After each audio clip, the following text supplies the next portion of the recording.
back, everybody, to another podcast. Today, I am joined with a relatively new person to FoodTribe, James, the Foodie. I know you have quite a few little emojis after that, but I'm just going to go with James, the Foodie, right now.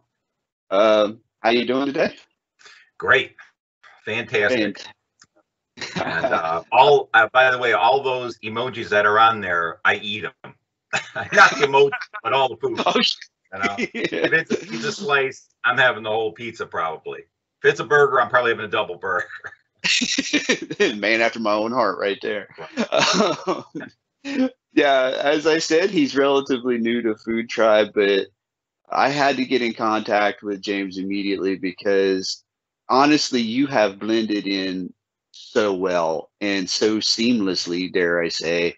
You showed up on the scene, you started posting some really nice photos and food, your descriptions are really good, telling people how to make certain things. And then honestly, one of the things I fell in love with was just your sense of humor. You don't just come on and do a dry article. There's always something funny or a twist to it. And then you immediately jumped into comments and interacting with people. And that's great. I do. I'm a people person, and I love comedy and humor of any kind. So it all seems to fit together. It makes people more comfortable that way. Usually people get it. I should get somebody who doesn't get it, but no, I got it. That's good. And like I told you before, I got my coffee, so I'm all set. That's what you need. Coffee makes the world go around. Yeah.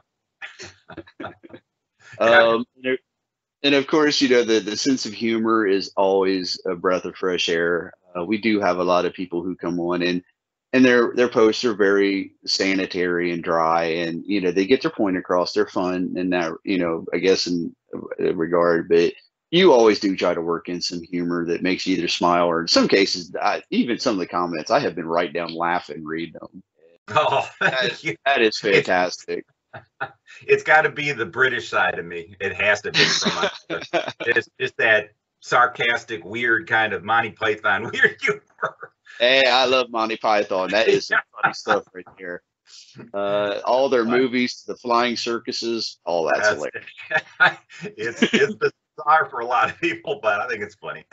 Yeah, well, hey, I think it is only for certain humor types, but if you get it, if you get it, then it's fine.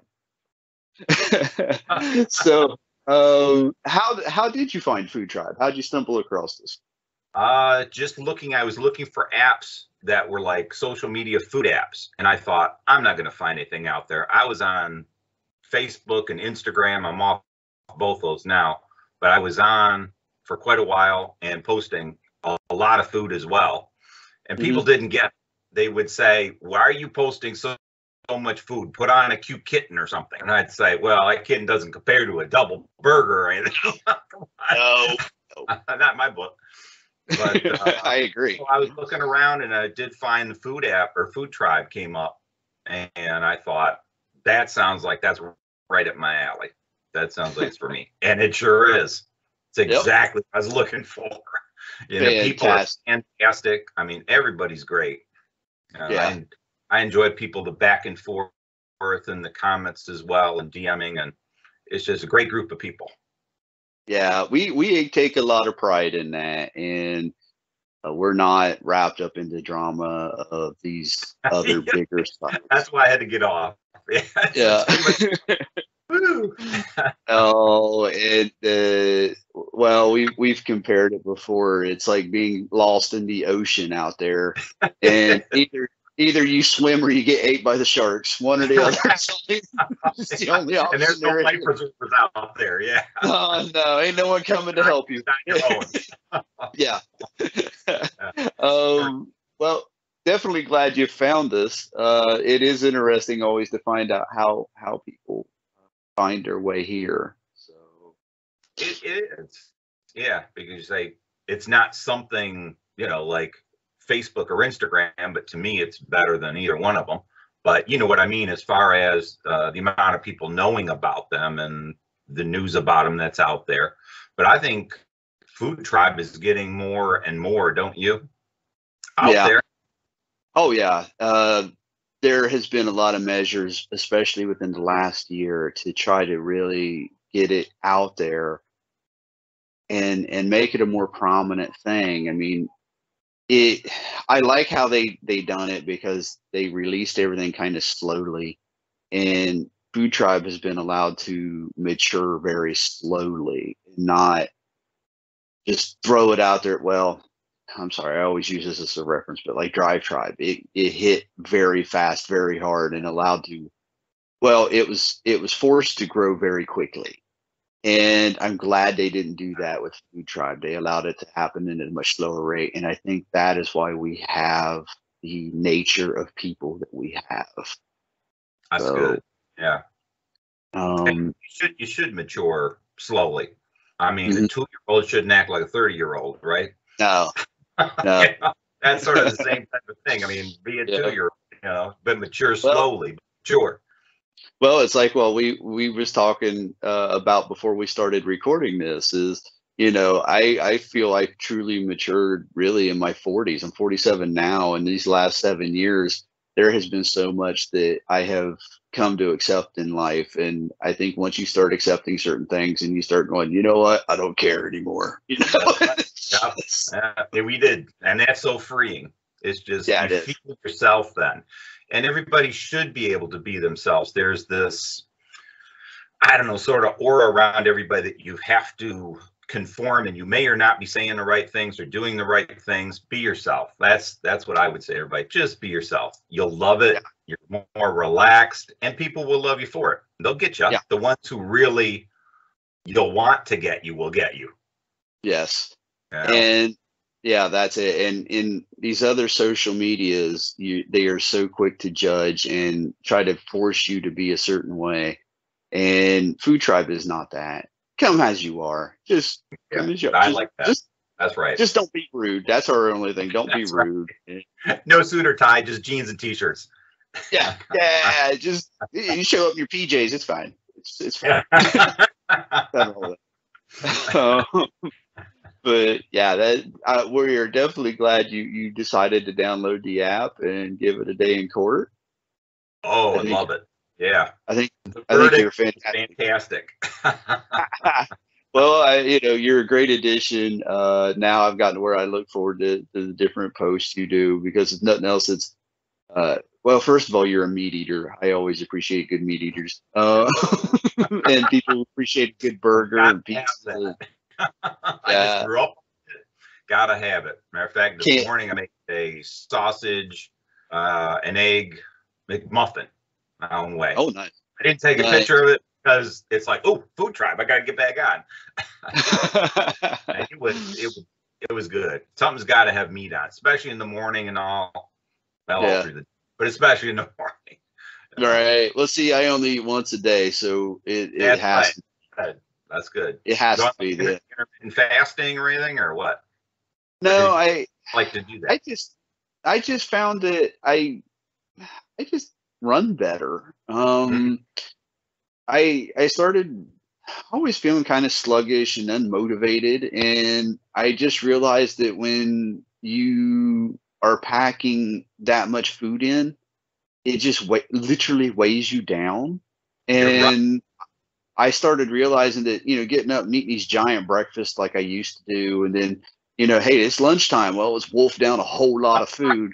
And then you start realizing, why am I tired? I'm drinking a lot of coffee. Why am I, why Mhm. does my feet feel like they weigh another 50 pounds?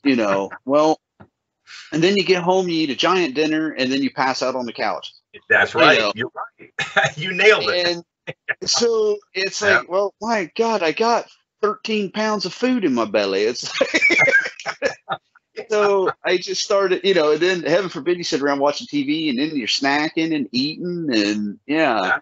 Yeah. It goes from one Um, thing. Yeah. so That's I why I just woke up. found, like I intermittent fast at night from between 4 and 5. I don't eat anything till the morning, till 9 or 10 in the morning, and Nice. that's me a great deal. So I hear you on that, brother. There That's a you good go. way to do it. I've felt a huge difference Hmm. between that and keto that I'm on and been doing for about 8 months now.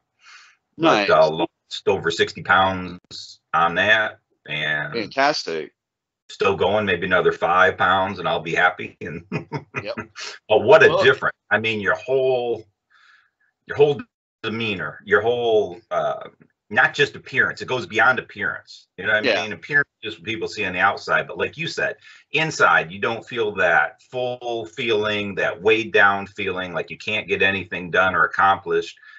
And really, I think a lot of, not all, but a lot of depression can actually come out of that as well. You're eating too much, and then you feel crappy, you eat crappy foods, and you're feeling just blah, like you can't do anything. And some it's got to do with food. And I never realized that, because I was one of those, Dorito bag eaters and all that. And I do occasionally, but I haven't doing it too often. And that was not good. I found out that I started cutting out snacking, and I thought, okay, I feel better, and it was a little bit. Don't think it was a daylight and dark difference. That's how I am still. I'm still cheating. Yeah. And then I say, I do occasionally. I treat myself occasionally. You have to. The right movie or something comes on. Hey, I'm just saying, there might be something. But then I went to breakfast thinking, I was always told that was the most important meal of the day, but I thought, it always weighs me down because I'm always eating heavy foods for breakfast, because I was always taught, you put that in and it lasts you, and that's what builds your energy. Well, I cut that out, and I thought, really all I need is coffee. If I have coffee, I'm good to go. And I felt a little bit better. But then what I realized is when I would eat my lunch, I had that heavy feeling again. It was just that, okay, I'm not moving as quickly. You felt like your steps were a little bit slower. Everything you'd done was just a little bit slower. And so I thought, you know what, let's cut that out. And as I was cutting these things out, I realized, I'm not starving. And I think there's I'm going to upset a lot of people with this. A lot of people don't know what hungry really is. They just want something to eat. There's a difference between wanting something to eat and being hungry. I agree. In America, I don't think anyone understands really what true hunger is. No. And, when anyway, we won't get into it. I was about to go somewhere, and I won't do that. But, by the time by the time dinner come around, I was hungry, and I was like, okay, I'm really ready to eat now.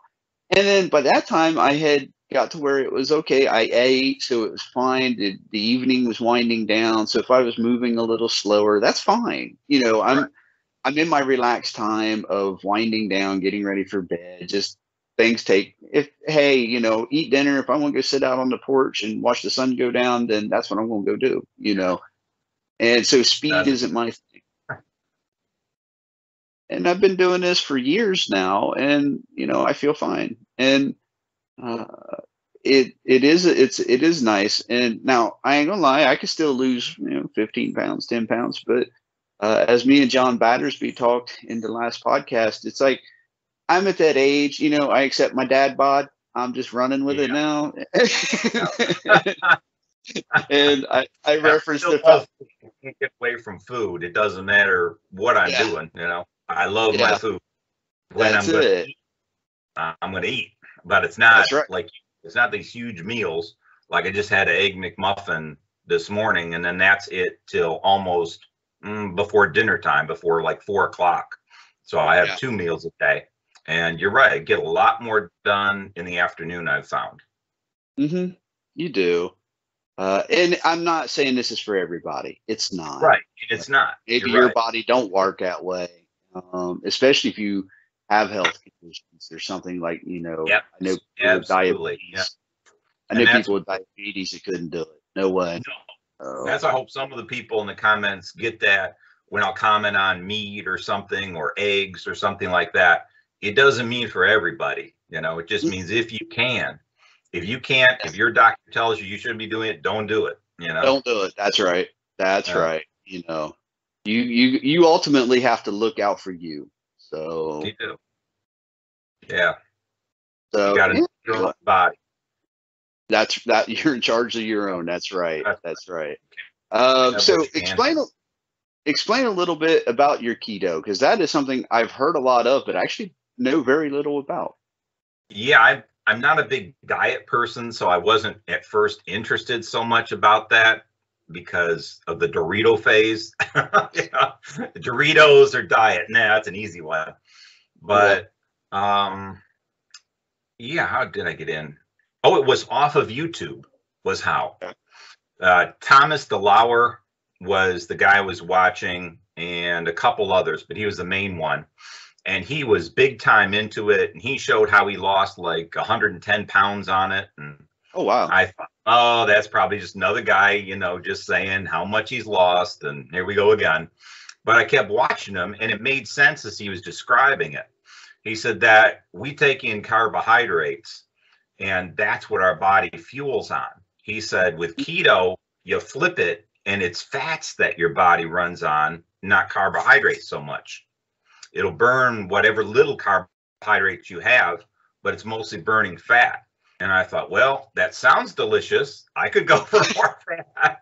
But at the same time, I thought, well, what about heart conditions? And we're taught all this other stuff. And he was showing different articles and all how that's not true, and how they flip-flopped on coffee and eggs and different other products, that now it's good, now it's bad, now it's good.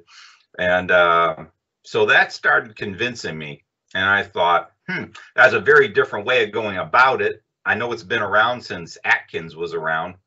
And I thought, well, I'll give it a try. You know, but this was after like 10 or 15 videos I watched of his. And I started, and it started out really fast. I started, let's see, like about 1 to 2 pounds a day. Oh, wow. Yeah. I thought, wow. And he said it's going to start out fast, and then it'll slow down a bit. And that's exactly what happened. But I'll have mostly fats in my diet, which sounds bad, but hey, down south, that's what they've run on for years. So, and as long as you're active, you're not sitting around all the time. They were talking about the heart, how the heart needs a certain amount of fats. The brain, what do they say? The myelin around the brain is full of cholesterol and needs that. Now, certainly, hey, stop it. My dog's acting like somebody's knocking on the door. It's fine. I'll show you real quick. Come here. There you go. Aww, adorable. Hello, wave to everybody. Wave to FoodTribe. Yeah, she's a big FoodTribe person. Dog. Yeah. She loves her food. But I understand. I refer to my cat as a person at times, because I think yeah, it's like my kid. So she acts like it. Yeah, I fully understand that. But that's how I got into that, and it just started right off the bat. When probably took about a week or two, and then it just started flying after that. And I just have been on it ever since, because it felt so good because of it. So, and it was something I could sustain. Not everybody can sustain it. I didn't think I could. It was same with intermittent fasting. I thought, there's no way I can do that. I tried it years ago, and it would lasted a week. But this time, for whatever the reason, I was able to do it, and have done it for like 6 to 8 months now. Nice. I think the biggest thing is my mom was a dietary tech and educator. That's what she went to college for. And she would teach people how to eat nutritional diets because of health conditions that, she wrote health records for the state. I mean, she was into that. Yeah, that's what she done. And I learned from her very quickly that diet was a bad 4-letter word. Yeah, it's lifestyle, not a diet. That's what they say on keto. It's a lifestyle. This isn't another diet. Yeah. Yeah. This ain't something you do for 6 months or a month to lose weight and then go back to what you've done. You do it all the time. That's right. Yeah. And I learned a lot. I didn't go to school for it or nothing, but that's what she done for a living, and so it was always there. She couldn't get away from it. So everything, food wise, she could explain why, and down to the stuff I didn't care about. She'd break down each every little molecule of food she knew. It's like, oh my gosh! And she tell you how many grams of sugars and fats and cholesterols. That's what I'm at. It drives people crazy. My friends are like, up already. It's okay. I know when to stop. She actually had kits so she could do visuals for people when she had the glass vials, and she'd have them filled. She'd show like, okay, if you like a hamburger, a General Burger has this much fat, and she actually filled them with fats and things so you could see it, and it was this visual, and she had them from all the restaurants. I mean, that's what she done. That's just what she. And so I learned then that it's not a diet, it's a lifestyle. And if you aren't willing to dedicate yourself to it, then you'll never succeed at it. How did that affect your foods as a child? None. None? I was your classic teenager. First of all, I never stopped. I was the one, I was up till 3 a.m. I'd be up at 5:30, 6 a.m. And sleep was, well, when you're young, you all don't realize how serious your life will change if you're a youngin' right now watching it. We would run, we'd go, concerts. We'd just done everything when I was young. So I ate all the time, and absolutely all the time. And there was no meal too big, it's fine. And the worst thing would go if back then I was young and dumb and actually ate McDonald's, and and I would go in and it was nothing to just walk out with 5 or 6 bags just plumb full of food and just everything. Yeah. And, because, well, I could burn it fast and I would still lose a pound every day. I could, I never gained weight. So fast, working so fast as a teenager that doesn't matter. But then the older you go, where'd that metabolism go? Oh, I pray for it. Please bring it back. Please bring it back. So I relate to your McDonald's one because I used to have 2 Wendy's triples. Oh yeah. Remember the Wendy's triples? I used to have 2 of those as a teenager. And it didn't affect me too much. But you're so active is what it is. And metabolism's so high that all you're doing it anyway, so I'll eat with them. I'll have what they're having. Well, that's like, I don't know if you remember a restaurant chain called Max and Irma's. Oh yeah. Okay. Indiana. Yeah. And they used to have a thing called the garbage burger, and this was no joke.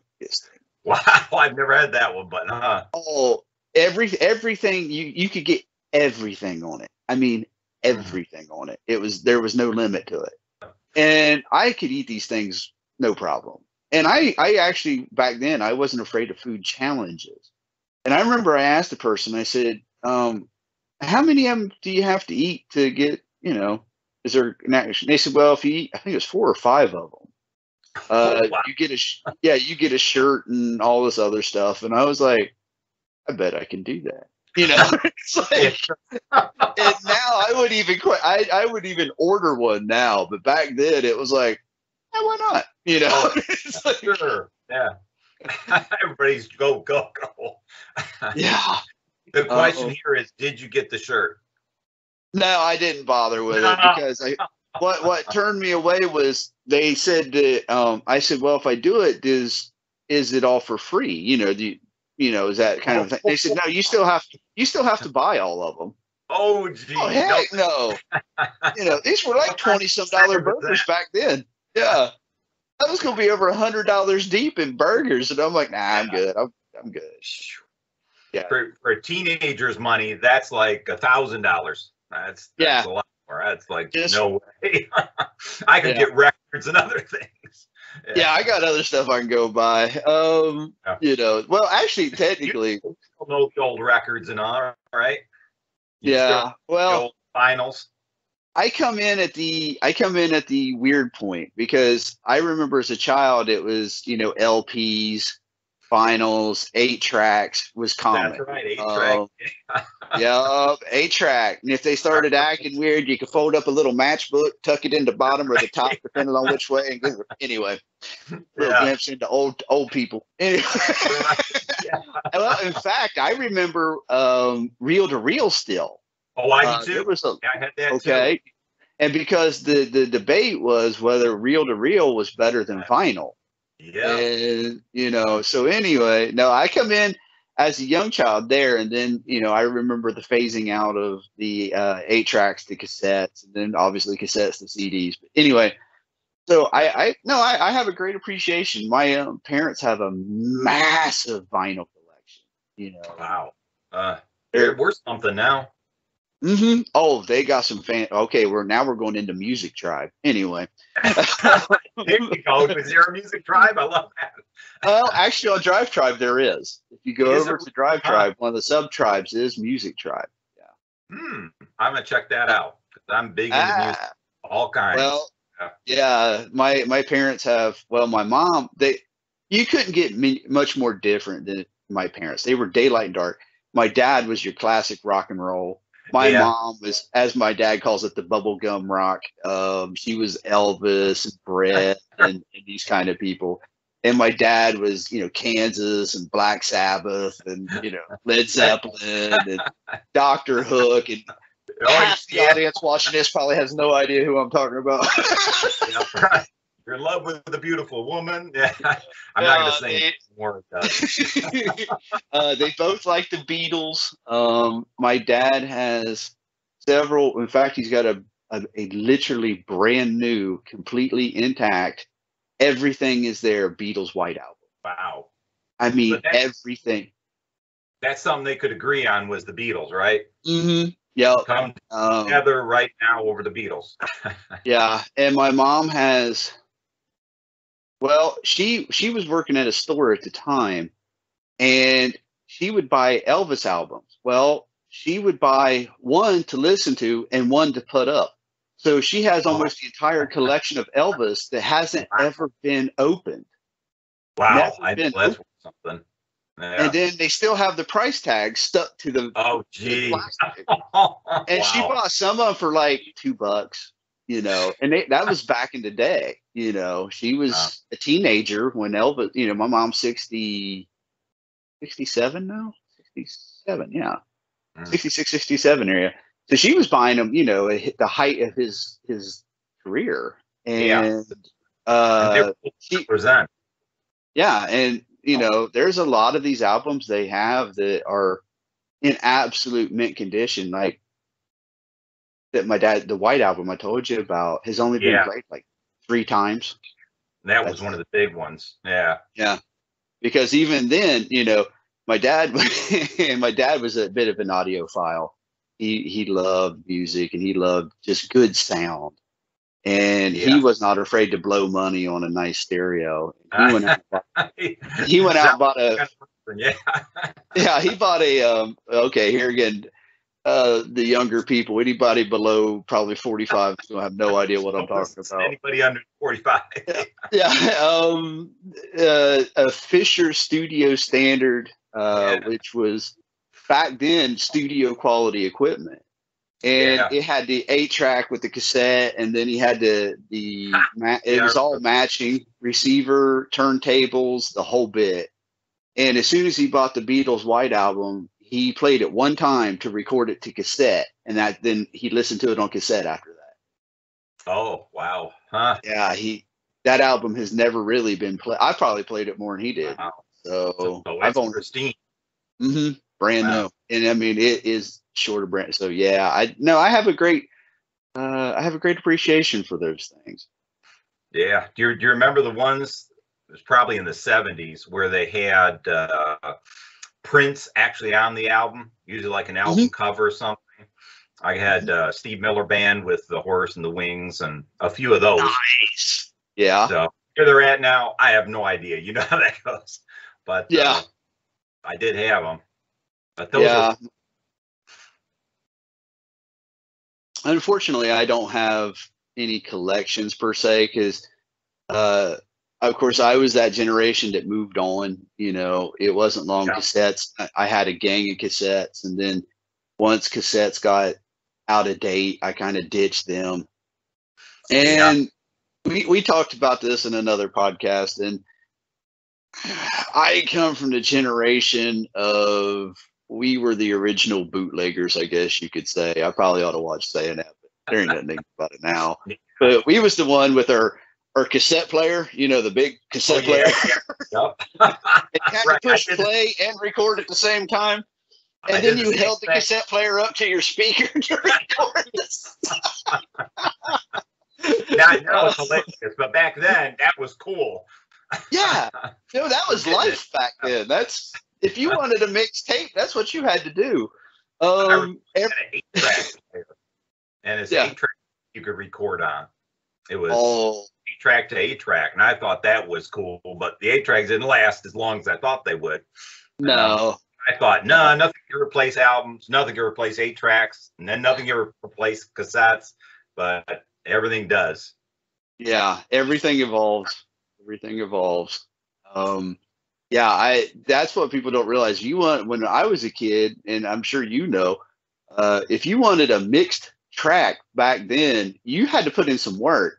That's you was probably getting up early on a Sunday and listening to the top 20 countdown, which most people probably don't know anything about. I remember spending hours getting one hours. And out of them 20, you're going to record maybe 3 songs, Right.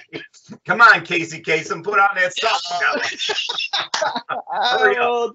I'm dating myself. And then the 40 commercials in between each song. Oh my God. Yeah, that drives you crazy. Come on, I got my hands on record. Come on, hurry up. Yep. Me and Janine have these kind of conversations all the time. And it's so funny. It is to have somebody who remembers that. Isn't it? Yeah, it is. I like relatable things. Yeah. Do you remember the beta way back? And then, VHS or beta. Then Laserdisc came out. Oh, that was a joke and a half. I was like, you're going to give me something the size of a full-size record. You go this or you go this. Yeah, right.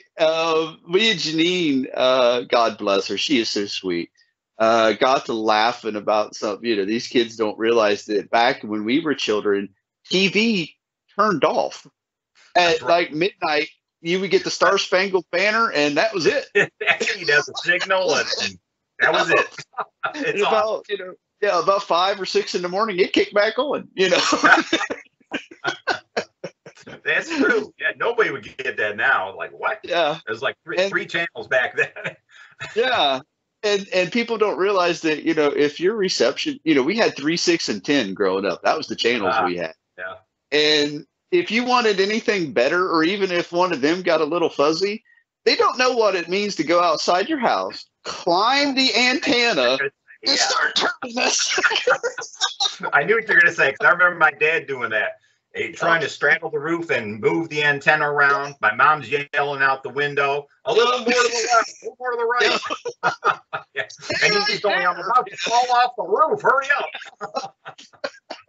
But, just keep holding on to it. It's really clear, Oh, that's great, and just it is so much fun because with these young people, they don't appreciate what we went through to have those. We went through a lot. Everything's pretty much now. It's just sort of you're used to it. Yeah. Back then, when technology was moving, it's like, ooh, look at this new thing. Look at this new thing. Yeah. Well, and I guess we ought to try to bring it back to food eventually. Oh, yeah. And the technology, even in the kitchen, has changed so much. Yeah. Well, we had this conversation the other day on a podcast ain't even aired yet. That's where this stuff gets weird. We were talking about the Instapot. Oh, That's witchcraft to me. That's witchcraft to me. I don't know. I don't know how that works. I don't care. Fryer. What else? T-fall grill, inside grill. A whole bunch of gadgets. Yeah.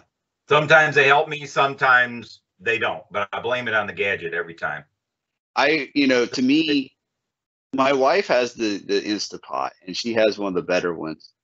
And now it's not the one you can connect your phone to, but I don't know that. I don't need my phone connected to I everything. don't need Wi-Fi. Yeah. Now my sous vide machine, I can connect my phone to it, and that I don't. That just worries me. Anyway. But the air fryer there. Well, let me back up to the Instapot real quick. To me, that it's basically a glorified pressure cooker that does do a lot of other things.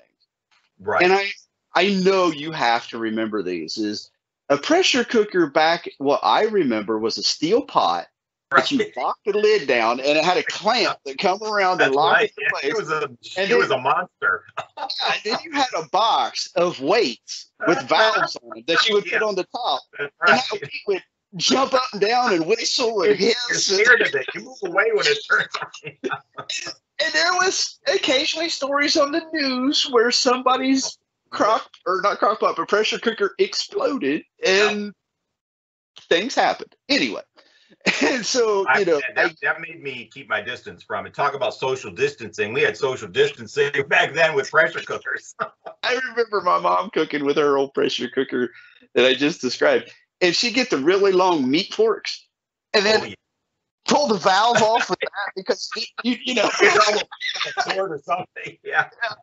And that sucker, if you got your hand over top of that steam that blew out that valve, it would peel your hide right off, man. It just my gosh. Talk about heat. Just put your hand over that. You'll feel some heat. Oh, yeah. You could steam vegetables and all kinds of stuff over top of that. I remember that. Yeah. But the Instant Pot is really cool. I got one, and you're right. It's just a glorified pressure cooker that can do other things. But I found it great for stews and stuff like that, and cooks it pretty fast and pretty good. Yeah, my wife got one. She loves hers. She can bake about anything in it, really. I looked on YouTube and I couldn't believe the other things you could make in it. I thought it was limited to a few things, but no way. It's got a lot of things that you can do. I was shocked. You go on YouTube. I mean, people's making everything from stews to wine. I mean, it's ridiculous. Yeah, it's like yeah. And I told her when she got it, I tried to look at it, tried to figure it out, and like I said, I would look like a monkey looking at hieroglyphics. I had no idea what was going on. And I told her, I said, "That's all you. That I met you. Never have to worry about me touching that because I have no idea. Don't want to."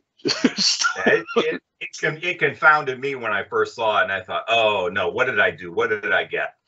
But I so much wanted food in it that I learned it. But it was shaky. I knew I was going to make some mistakes, but that's how I was with sous vide. I got John Battersby and Caravan Larry kept. You need to try it. You love cooking steaks and different meats. You need to try it. And I'm like, and then finally, they broke me.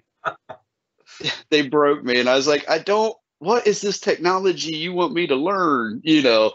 And the running joke when I first got it and started posting on FoodTribe that I was going to get into it was, I'm going to electrocute myself. Here I am sticking a glorified curling iron in a pot of water and then plugging it into the wall. That don't seem right to me. It's like eating your bath water with a toaster. It just don't seem right.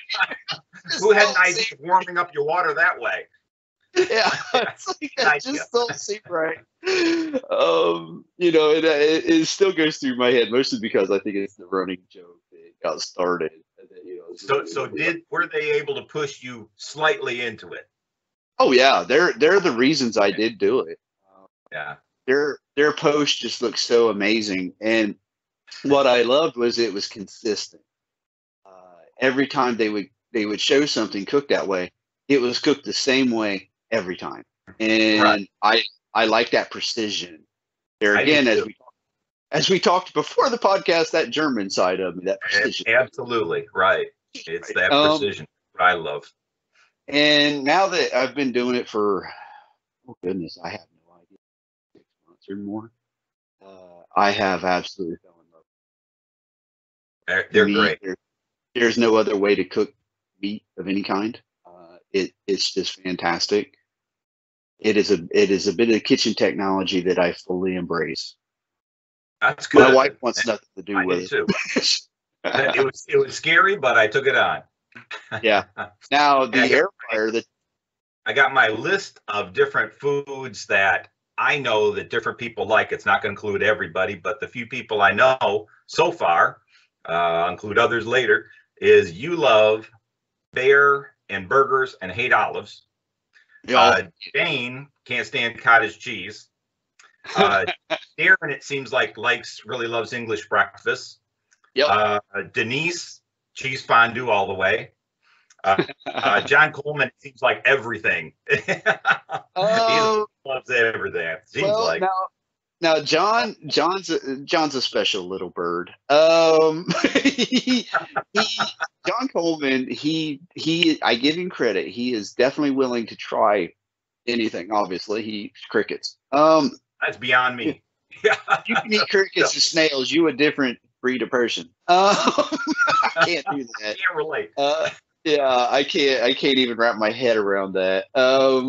And now I sit and watched him eat them. That was fine. We done that on a podcast. It was fine, and it didn't bother me. But I can't do it. But John does have his weaknesses. He don't do chickpeas and lentils. He absolutely despises blue cheese, and I love he's not. Oh, I am a blue cheese fanatic. Yeah. I will dip a chunk of blue cheese into blue cheese dressing. Okay, I'm just that person. I have the crumbles on top of blue cheese dressing. Yeah, I have done that. So he despises blue cheese. He thinks it's absolutely both disturbing and disgusting. And we've had that argument before. And he don't get peanut butter. He thinks that's a completely American thing. Yeah, he I don't. wonder if it is. I don't know. Yeah, I don't. I'm starting to wonder. Maybe he may have something there. I'm starting to wonder. I know the British kind of run with it. Yeah.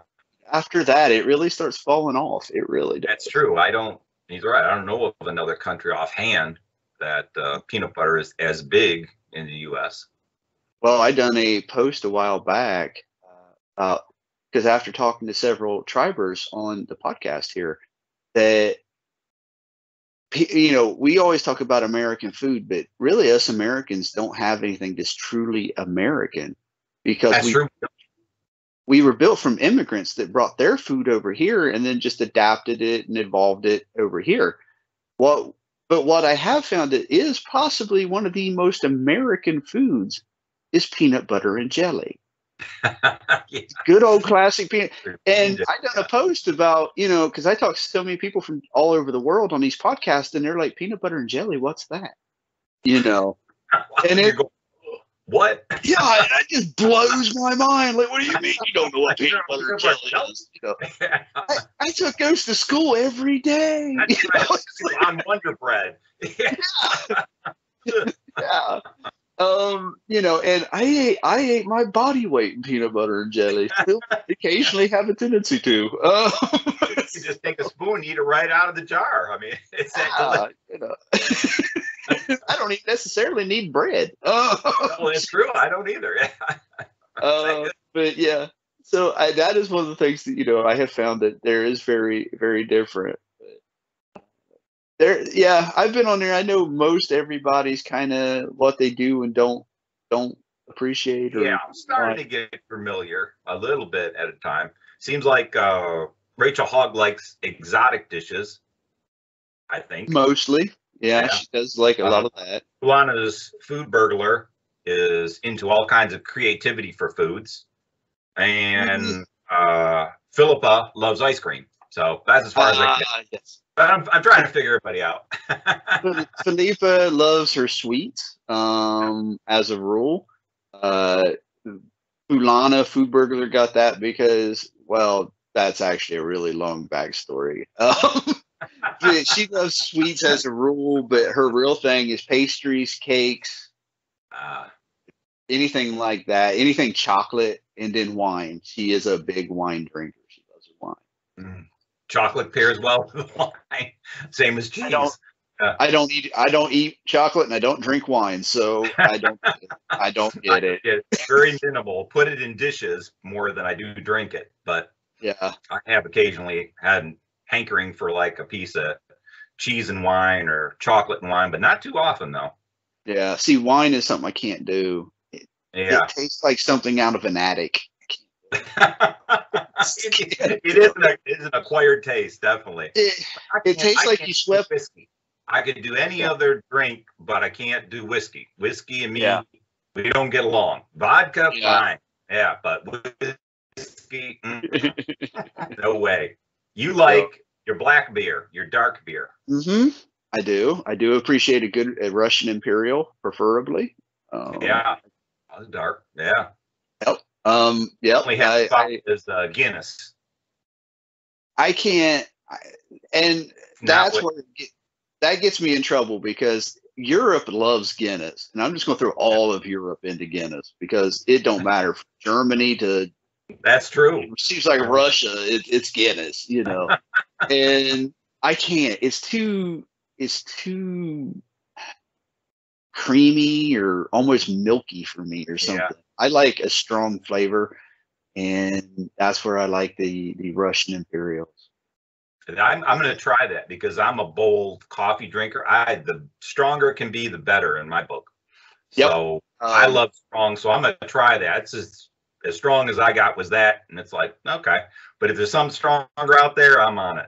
I'm gonna try it. There is a Old Rasputin is probably one of my favorites. It's not a real high ABV. You're only talking, I think it's like 8%, 9%. Okay, yeah. But as far as flavor, it's really hard to beat. Mm. It's really hard to beat. It's got a strong. As I've said many times, I like my beer like I like my coffee, black and strong. Yeah, absolutely. If there ain't a bit punch in the face with it, then I don't want it. So. Right. Yeah, hit me. I want it as mean as I am, you know. I don't want cream and sugar. I'll go to sleep. All right. But my mom has a saying. My dad, you know, was in the Army and stuff when. Mine was too. That's excellent. Yep. And you know, he come back and he had his appreciation for coffee had changed because he got used to military coffee. And my mom was like, I can't drink that Army coffee, you know. That's what she always calls it, Army coffee. And that's how she basically describes mine, which is funny because it is Black Rifle Coffee, which is a veteran. That's right. I knew you were going to get to that. I got to try that. It's brilliant. Come on. Hey, I always support them. I do. I support her. It's a good group.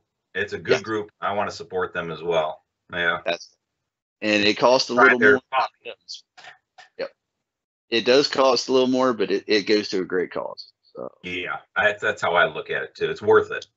Yeah. I'd rather support them than Starbucks. I knew that was coming here. Just put that out there now. I live in a rural community, and I'm just shocked. We had a Starbucks in, and there's a lineup every day for it. I don't get it. I just don't understand it. You know. I don't. Your lattes, your frappes, or whatever it is. I don't know. Frappes, I like that. Maybe that's a new one. I don't know. If not, it will be. No, Maraschino, I don't know. Yeah, right. And I don't. I guess just me. I'm just a strong coffee drinker, and all this other stuff put in it just, well, for one thing, adds up the calories and the carbs. It's like, I'll stick with my coffee. Yep.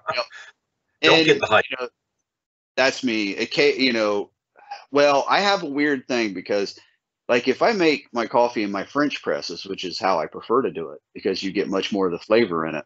Yeah. I drink it absolutely straight. Just pour it out French press, start drinking. If it comes out of a automatic coffee maker, your electric coffee maker, sometimes it needs that.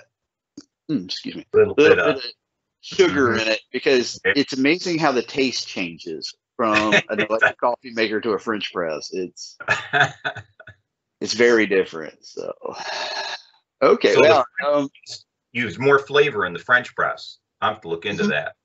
yeah, it's your coffee will come out much stronger because the oils and stuff actually stay in it. Okay, I like that. I like Well, that. actually, you'll see it when you pour it. It'll even look slightly different because it'll look like instead of just dark water, it'll it'll look like it does have oils in it, and you'll see the actual swirl, like a proper soup. You'll see that little swirl of fat on the top. Well, when you do it in a French press, you actually will see a slight swirl of the oils and stuff on the top. I love that. I put up a post in under tea and coffee because I put MCT oils, right, keto in my coffee. And it's the same thing. You see, it's like a million stars in your cup, and it's a cool look. So I get that. I can visualize that.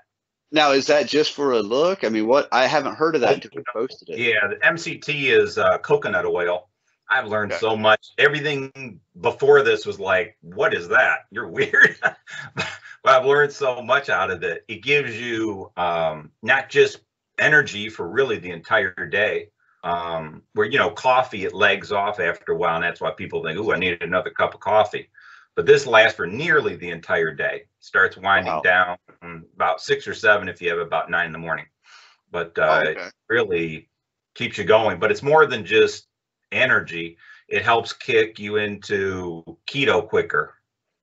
Okay. Which they say ketosis, blah, blah, blah. I can go on and on about that, but I won't. But it keeps you where you're supposed to be. There you go.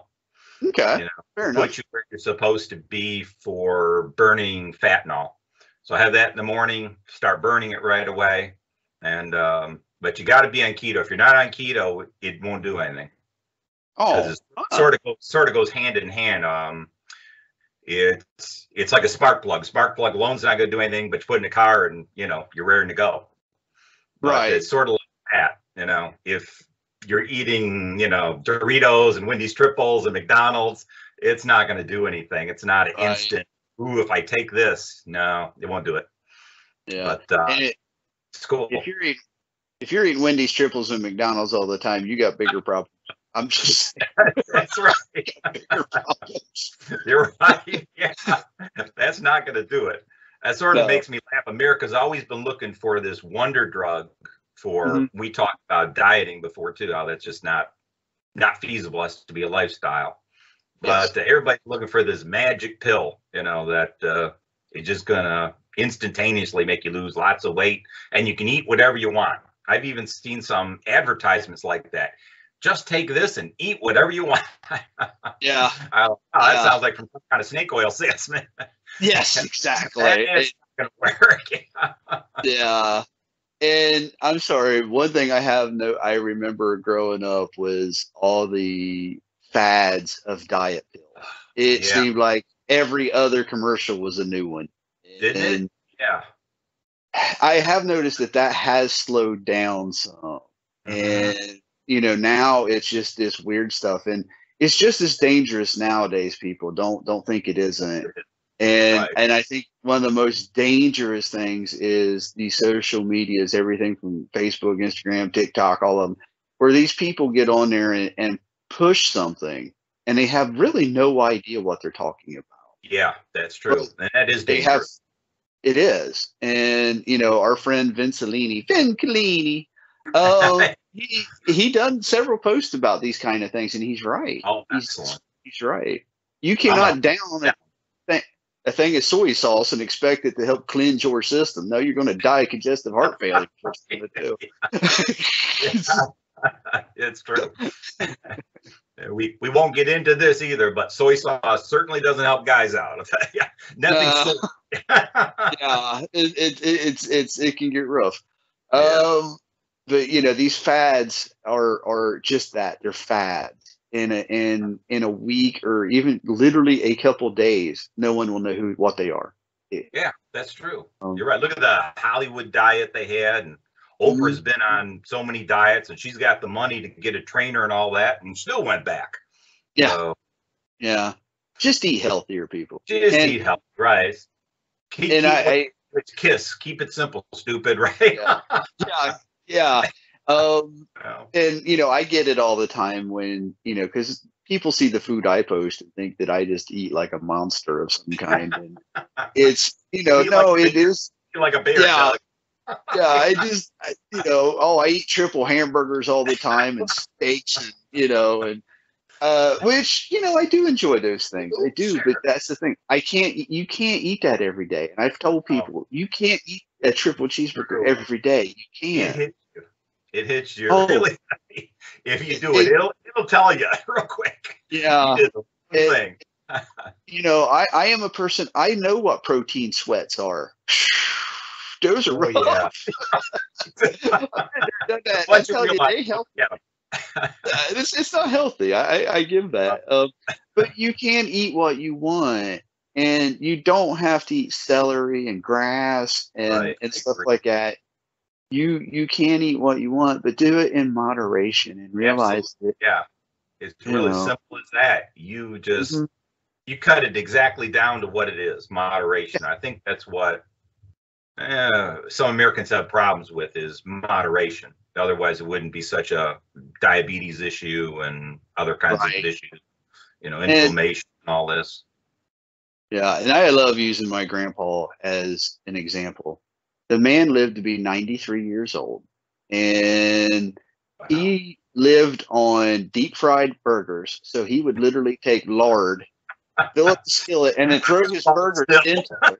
Yeah. Yeah, and he deep fried his bacon and his burgers, and he lived on hog brains. And if anybody knows anything about hog brains, the amount of fat and cholesterol in It's them huge. is astronomical. Yeah, right. Astronomical. You can eat a hog brain and immediately seize up with cholesterol and fat. It's just facts. They scare me, and I like them, and they scare me. And there's a Yeah. reason they were banned. There's Right, a right. reason Yeah, they were exactly. banned. He ate butter and peanut butter sandwiches. He ate butter and bacon fat sandwiches. That's what this man was the most unhealthy eater you've ever encountered, and he lived to be 93 years. Wow. I mean, That goes to show and you something. Yeah. and but And he it's stayed active. You that's know, it. You're right. Yeah. he It can he it can drunk go whole either milk. way. Yeah. Yeah, he drunk whole milk. He ate That's eggs by the a dozen. great example. Yeah. Um, there was nothing off limits to him. But this is also the man that would throw an axe on one shoulder, a chainsaw on the other, and literally walk around in the woods, up and down hills and through gullies and valleys and cutting down trees. And he never stopped. I Before it was daylight, he was outside and working. And he never come back in until it was dark. And, yeah. Yeah. he his house was heated with firewood. He'd sit out there and chop firewood. He'd go up, and I mean, and that's not counting Wow. working That's a 8 to 12 hours a day. He had a full time job. He worked and then come home and worked. And yeah. That's unusual today. Nobody knows what that is. no, no, My and my grandpa was a lumberjack, so I get that. He did yeah, the same thing. Had no oh problem with the weight issue. no, oh, he had a little belly on him, but I mean, he could Nothing still, really didn't yeah, affect him. 93, really. And I tell you what, that man at 80 years old could outwork most 18-year-olds today. I believe it. No I doubt. believe it, hands down. Yeah, Yeah. because it's And it's almost like our farmers today, which are mhm, dwindling, unfortunately. But the farmers, same thing. They'd have a huge breakfast or something, but then they'd work out in the fields all day. That's all they had time for was in the morning, and then they got to get to work, and that's about it. Maybe well, a that's dinner it. at night. That was they're working, working, working Yeah. till in And the then field.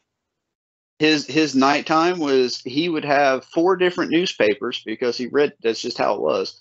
He'd read all four newspapers and then watch the evening news. And when the news went off, he went to bed. That's, I mean, that was his Yeah, routine. It yeah. was every It day. was like clock. Right. Yeah. Boom, boom. And Yeah. and he smoked like a chimney in the wintertime. I'm not kidding you. He was not afraid of cigarettes, that man. Wow. And now, I'm not saying that you can eat this stuff and live that long, okay? But I Right. believe a lot of it is your body structure, what your body becomes accustomed to. and activity level. If you sit in your parents' basement playing on Facebook all day and you ate like this, you'll be dead before you're 30. Yeah. I promise you. You're right. Yeah, Doritos on one side, potato chips on the other, and Facebook in the middle. Yeah, that's not going to work. It's not going to make it. It's not.